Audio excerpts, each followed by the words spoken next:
Hello, world. I'm mtroSPN. We're in Memphis, Tennessee. I'm excited to do my first Pure Mix video. We're at Sam Phillips Recording Service, kind of a legendary studio here in Memphis. This is Studio B. I call it Southern Grooves. It's my little mix room. Down the hall is Studio A, where we're going to track Eli Paperboy Reed, live to 2-inch tape. I got a cool band behind them. We have some legends, Charles Hodges, Leroy Hodges. They were the high rhythm section. They played on Al Green, Ann Peebles, Otis Clay, some classic records.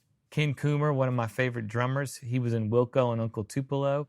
And we got the Masqueraders, one of the greatest vocal groups around. They played on and sang on some massive soul hits. It's the first day, so I'm about to start setting up. I'm going to grab some modules out of my console. I love it so much I have to take it with me when I go.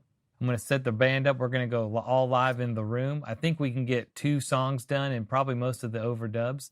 And you guys get to see how to not engineer a record. So it's going to be fun.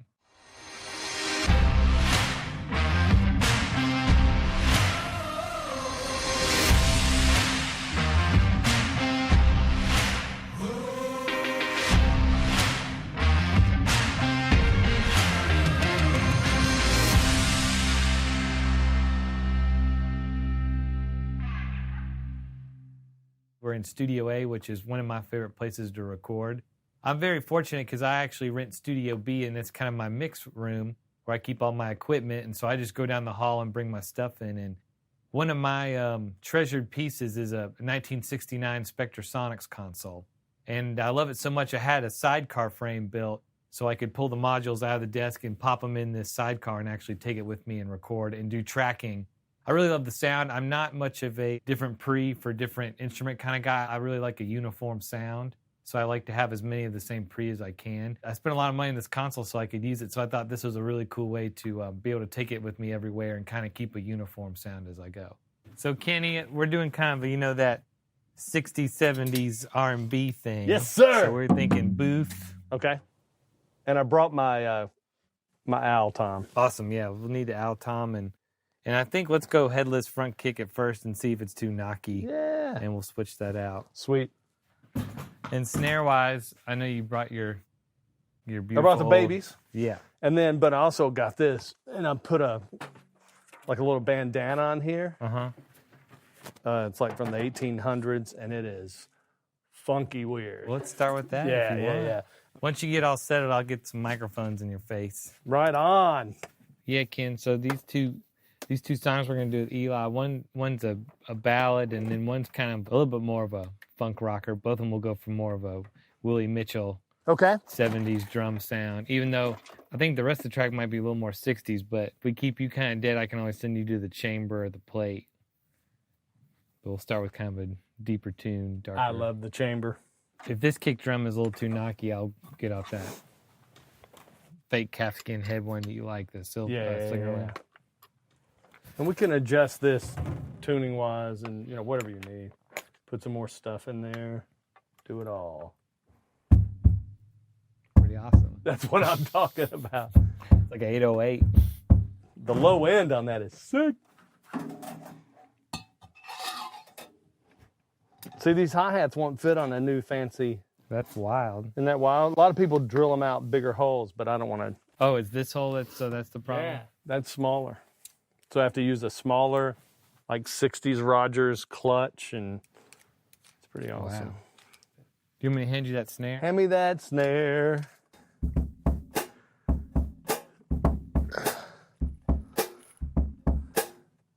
Afraid to touch it. I don't want to break it. Yes, and feel how light it is. I know, it's wild. And it's different. This is an experiment, so... It looks like but you gotta cover it up, or else it sounds like we're marching into battle. It looks like just a giant tambourine. It really does.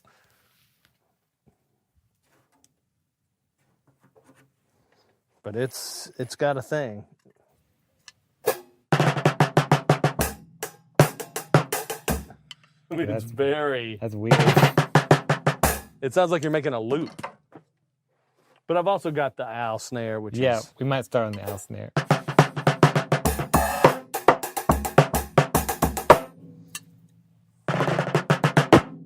If you're cool with that, I think we start on the owl snare. But that's cool, though. It's got a high-end thing that's...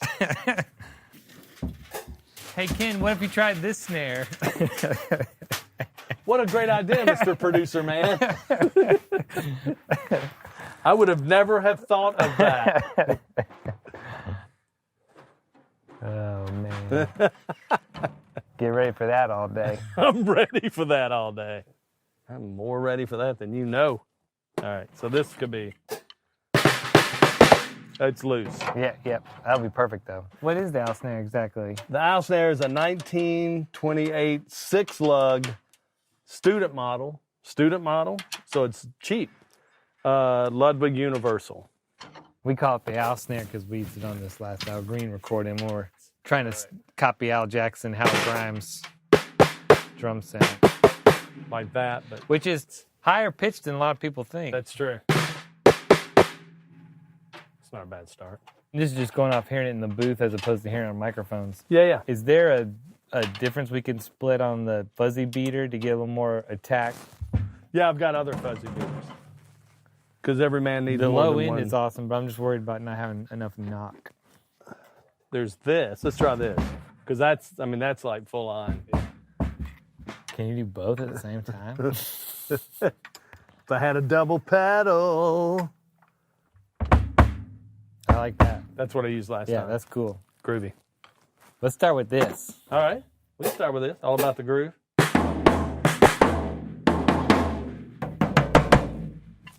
Detune that a little bit. Can we do it in the rack tom just Yeah, that's where I was going. Be stealing my tricks. Dog. Yep. It's weird how that kick drum and that rack tom sound like one now, even though they're two different kits. And It does.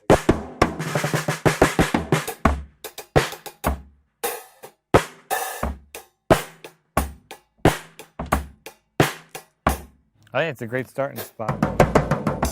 I'll get some mics and be back. Starting with the drums, one of my favorite mics is a D25. I just love D25s. I love D12s. Over the years, I've tried a lot of stuff on kick drums, and of course it depends on what you're doing. Condensers, I always found that they get the low end really good, but you don't get the knock, and it's easier to add a little sub or something to like a D12 and if you need a little more thump, whereas the condenser, you're kind of stuck with what you put in there. And so I always found that while soloed, the condenser sounds good in the mix. I always have trouble with it later. And so these are, obviously they don't make them anymore, and I've tried a couple different D12s, and this D25 I got has a little bit more low end than my D12. Going to try this out today on the kick drum. For the overhead, I've had the fortune of working with Ken Coomer, our drummer, a lot, so I kind of know what he sounds like and what he does. And I usually use pretty much all vintage stuff, but this is a newer microphone made by Upton. It's a kind of a copy of a 251, and it's just a beautiful sounding microphone. It captures low end from a distance, so it's really amazing to me how it picks up drums, and it's a little bit smoother on the top. It's a tube microphone, so I like what it does to the cymbals and how it just reacts to the transients. So I've been using this a lot on overhead. I usually kind of jump between this and a U67 are my kind of first ones to go to. Similar reasons for the U67. I like the smoothness on the cymbals and how it picks up drums from kind of afar. Although I will say that, as you're about to see, I kind of mic drums way closer than most people do. What I'll do is I'll kind of get these somewhat close, and then I always wait till the drummer's in here because I like to put the overhead mic pretty much right in their face. And Ken, once again, this drummer Ken is one of my favorite drummers of all time, and I get to work with him a lot. And I know that he's not going to hit that hard, and I also know that I can do this without losing a microphone to a big drum hit. Knock on wood, didn't happen today. This is an older SM57 Unidyne 3, and I've done, you use 57s all the time and over the years, and these just have like a little more thump to them and just a little more throaty sound, I'd say. They just really sound great on snare and just about everything. I'm not sure if there's a difference in the builds, but just one I kind of found and fell in love with. So I'll kind of set these somewhat in place, and when he gets in here, he's going to move his stuff around, and then I'll really kind of place them to my liking. So this is the St. Philip's Studio A. This is the drum booth in Studio A that they added in the 70s, as you can tell by the cool burlap and stuff. And it's a great little wooden room with some thick soundproofing and burlap over here. And you can even see, like, in the booth, they have a 2x4 nailed into the floor because they used to do the drum kit straight that way, and that would help the kick drum from moving forward. It's a kind of a genius idea, but I played in here a little bit with drums and moving stuff around, and I found that if you angle the drums to the corner, you get this really beautiful bloom on the kick drum. It's more low end. I think just because everything's off on an angle. So I angled the drums, and we had some extra kind of soundproofing around, so I kind of lay them on this long wall, and to me it helps with some of the early reflections in the room. Ken is a fantastic drummer who I've used quite a bit, and me and him both like kind of simple kits, not a lot of cymbals, and just kind of keeping it old school. And he does not hit hard, which is a big plus for me. When he hits hard when you need him to, but he hits quiet. When drums are hit quiet, to me, they sound better. You don't have so much attack. You get more of the overtones in the note, and it just sounds huge to me. And it can still be aggressive. It can still be big sounding while hit quietly. And he also doesn't flail around, so I can get around with, this is a little bit lower than what I'll do. When he gets in here, I kind of move it to where his forehead is. But I usually start with the simple kick and overhead, and I make sure that the phase between these two is awesome and really locked tight. And a lot of times I'll just use just these two microphones, and then I'll throw up a snare mic in case I need to do something. And the snare mic can be a snare top, it can be moved to a snare bottom, it can be on the side. Sometimes, depending on the song, I'll move the snare mic to just the floor tom if the snare's coming through great on the overhead and I need a little bit more oomph from the floor tom. So this mic will kind of move around a little bit. And depending on the song and the style, I might add one or two other kind of mics for distortion or some, more of a room sound. But for this record, we're kind of doing almost an Al Green thing, a really dead, tight drum sound. So I want to keep it kind of simple.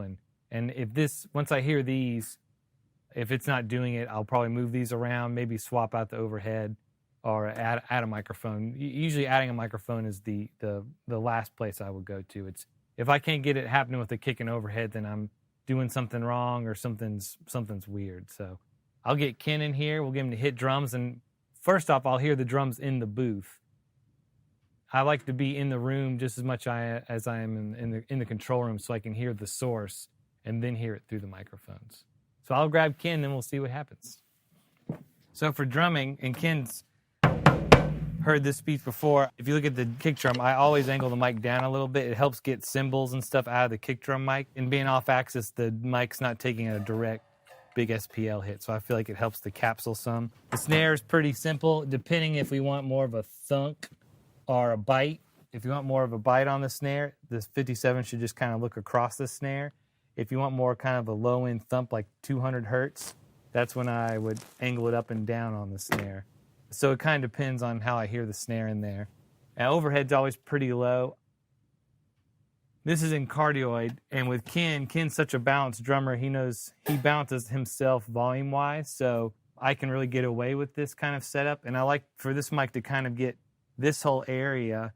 It'll get the hi-hats, it'll get the snare, it'll get the rack tom, and then that, usually the ride cymbal cuts through the most of anything, so it being kind of off the mic helps it kind of sit more in the mix and balance itself in.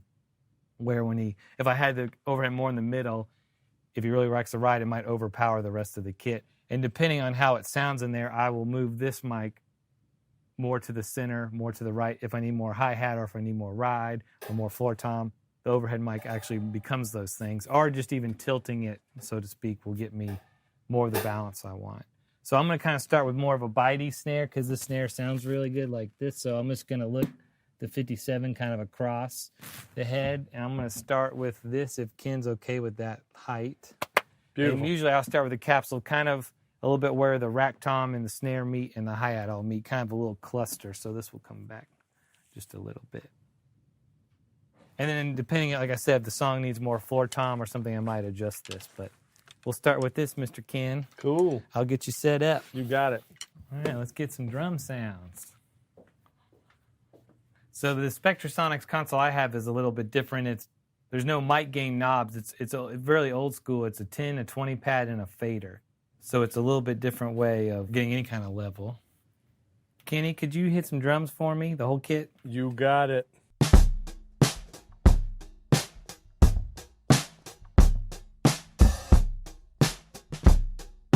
One of my other favorite things with this mic pre is that it saturates really great.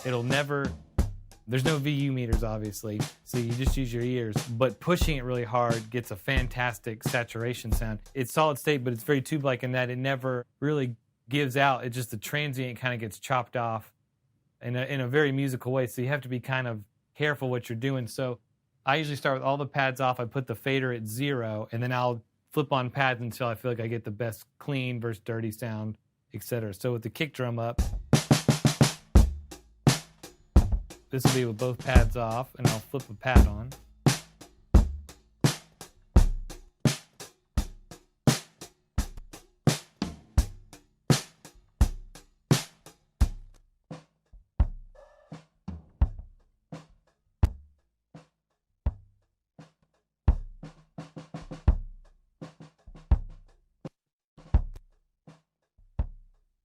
So we're cutting the tape today.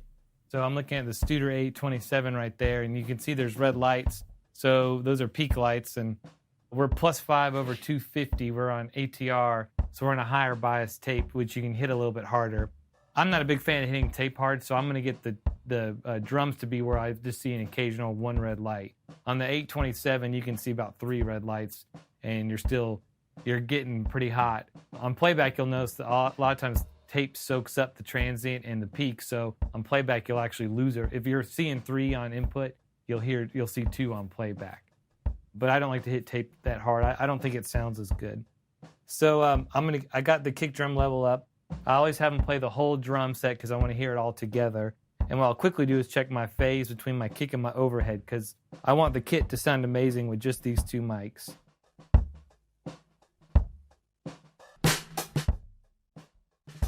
There we go. Cool.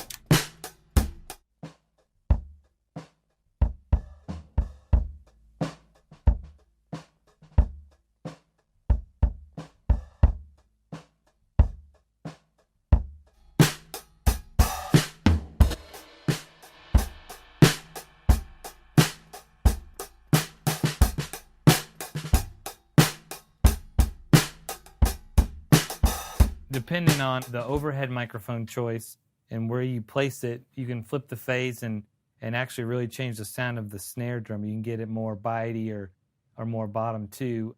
I find that happens a lot with a Coles 4038, a figure 8 mic. In the booth, figure 8 mics to me sound a little more weird because it's such an enclosed space, so I typically go cardioid. You ready? So we're going to hear it first without it flipped.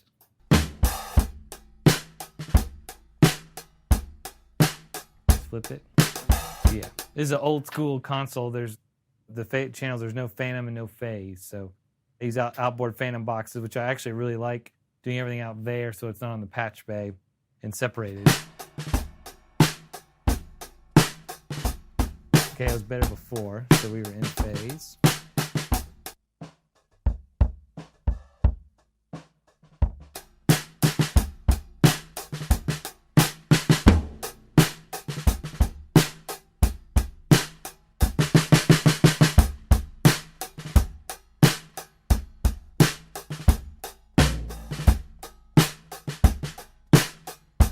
So right away, I hear that a phase. The kick drum kind of loses bottom end. It kind of feels farther away. If things were pan, you'd really feel it. It's mono. So, but you can hear the low end go away, which is what we don't want. Here's our kick and overhead, just the 2 of them.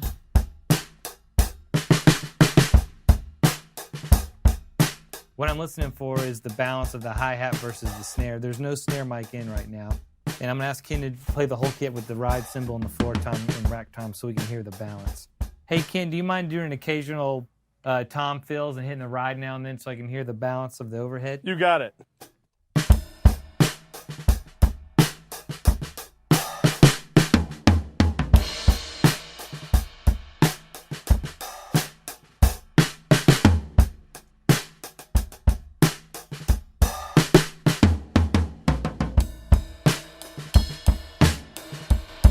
that all sounds amazing to me. On Eli's last record, we just used those 2 microphones. And when I try and bring the snare mic in on Eli's last record, it didn't sound good when we tried to add the snare. The imaging was so perfect this way. So I will attempt it now, and if it doesn't work, we won't even have the snare mic. But Ken's such a great drummer, I can get away with this, and it just sounds amazing to me to have just that kick and overhead and that beautiful image of the whole kit, and gives it the depth and everything I love. So we'll try it out.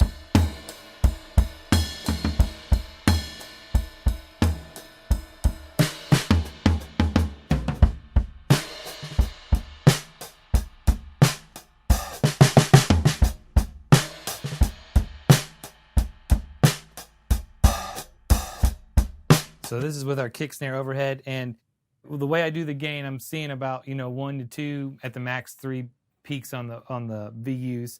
I've got a good headroom here on the console, which gives me room to put everybody else in, and I'm just going to kind of cut the snare out of the mix and just see if it sounds better with or without it. And I should say that I try and get my whole mix where all my monitor mix, the faders are at 0. There's no point in getting some of the gain way up so your faders at -10. If you can kind of get your gain right, you can still hit the pre-hard, but get the cut after it where all your monitor mix is at 0, then it makes your mixing so much easier. So we'll see what happens. So kick, overhead. Now I'm going to try and slide the snare in.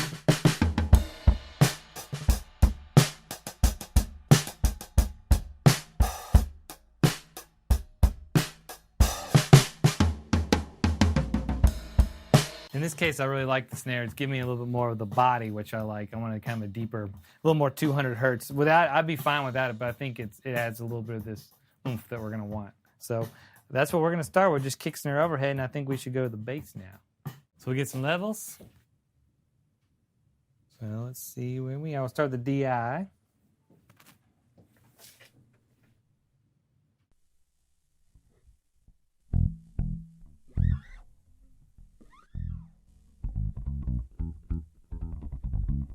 Wesley, make sure the knob is all the way up on the Motown. So DI-wise, I have kind of a replica of, they Acme sells in the Motown DI. It's really just an older triad transformer. It's got a really cool kind of saturation to it that I like. It kind of has a old school thump. So I've got my own version of that with the old transformer. And I also have an amp. I never use both at the same time. I usually pick one for the song. I make a decision pretty early on, but every Ampeg B15 I've ever run into eventually gives out or makes a noise on a song, and it can be a bummer. So and this DI sounds so good, it works. So you have an option. And if I need to reamp, I can. But I'll never use both at the same time. Even if when I time align it, it just sounds weird and phasey to me, so I always choose one.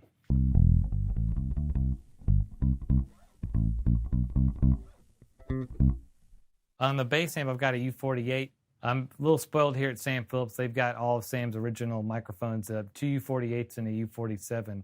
I try different things on the bass amp. I put this up like a foot back one day, and I just really love the lower mid-range that it gives me. It just helps really sit it in the mix perfectly with the kick drum. So I've kind of been on this U48 kick lately.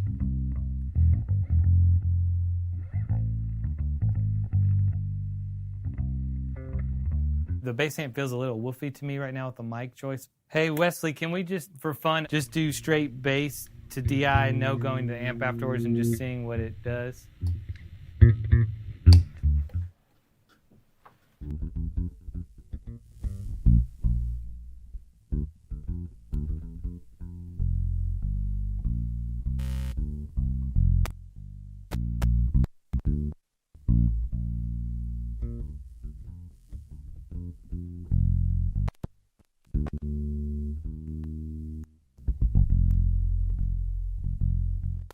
Is there a pad on that, Wesley? It's really low level.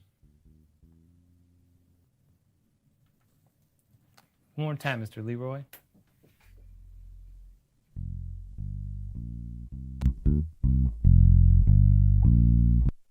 That's better. It just went away.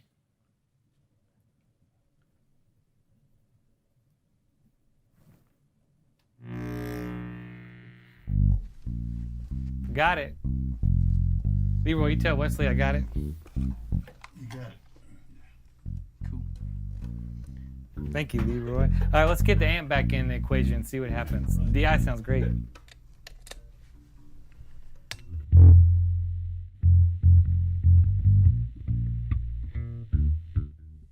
Still buzzy? Buzzy again?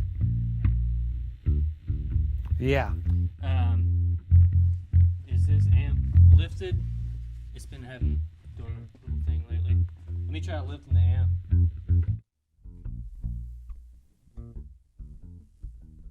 Go look at something real quick.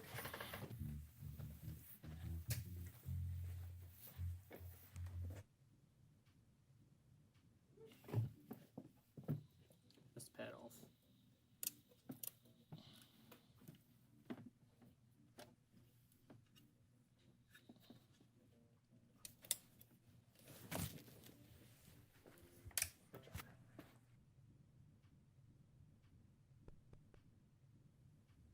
I don't have the DI, but I've got the bass amp.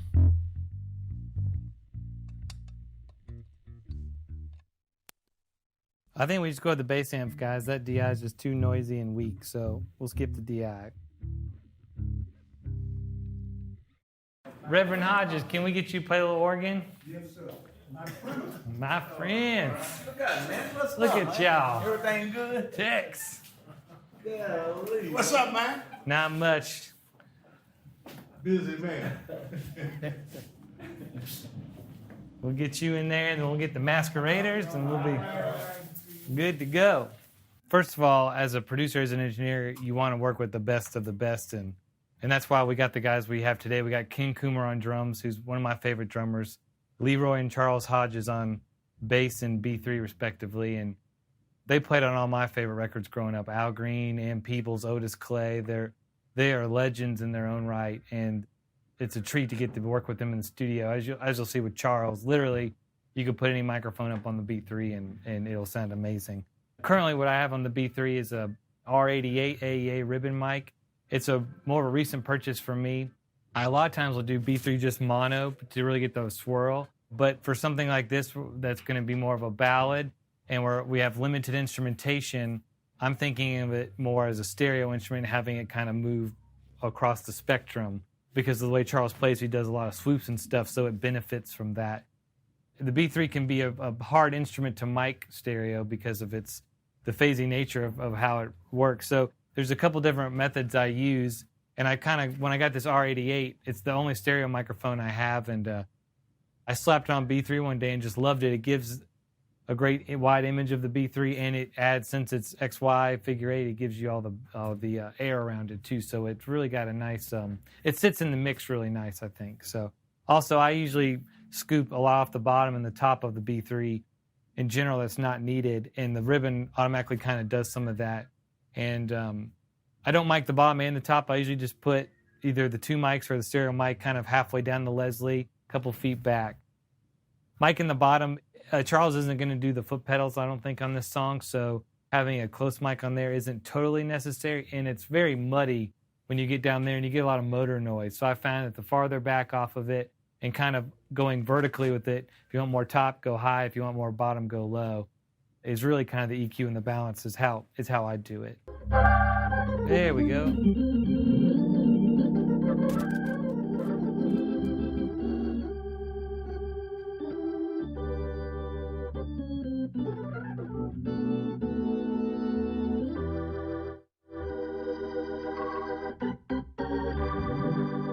Sounds so awesome.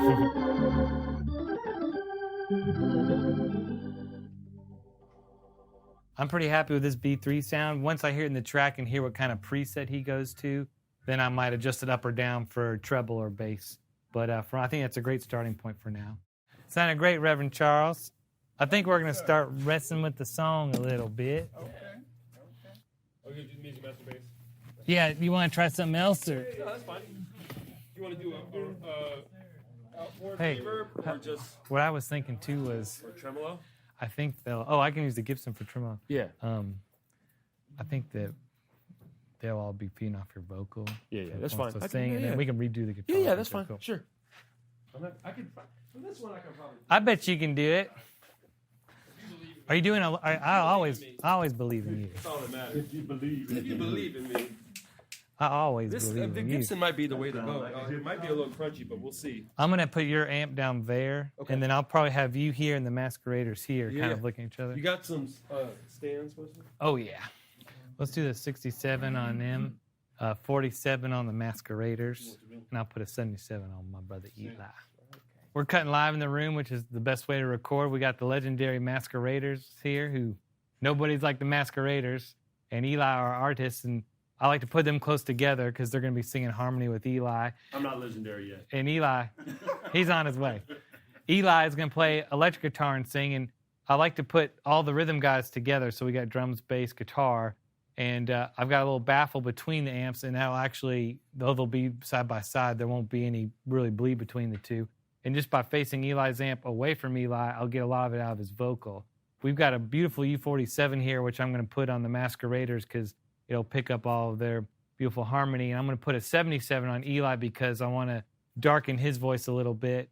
By doing a condenser on the masqueraders and a ribbon on Eli, I won't have to EQ the background vocals. I think the mic selection will put them right there in the mix where I'd like. So I could be horribly wrong about this, but we'll see once they pull the faders up.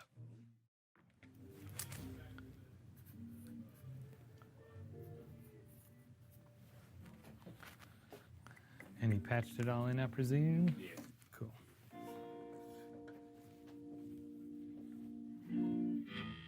There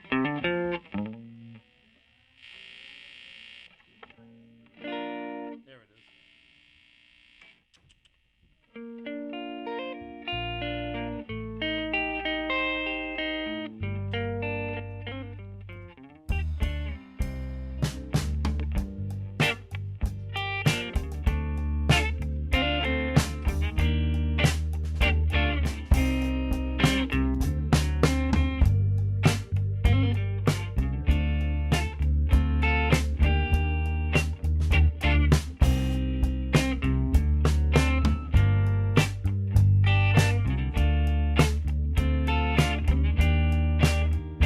You gonna see the plates and chambers around?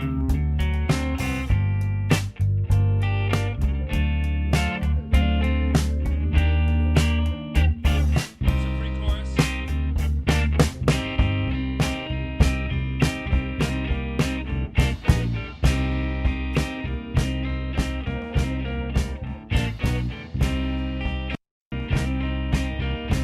Another walk up.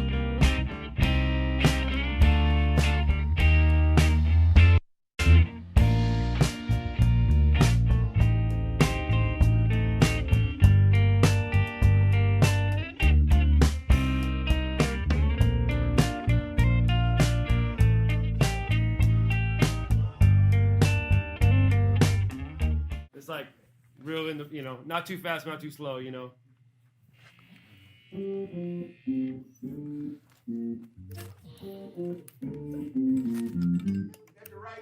I was like do a little yeah, something like that. Yeah, that's it.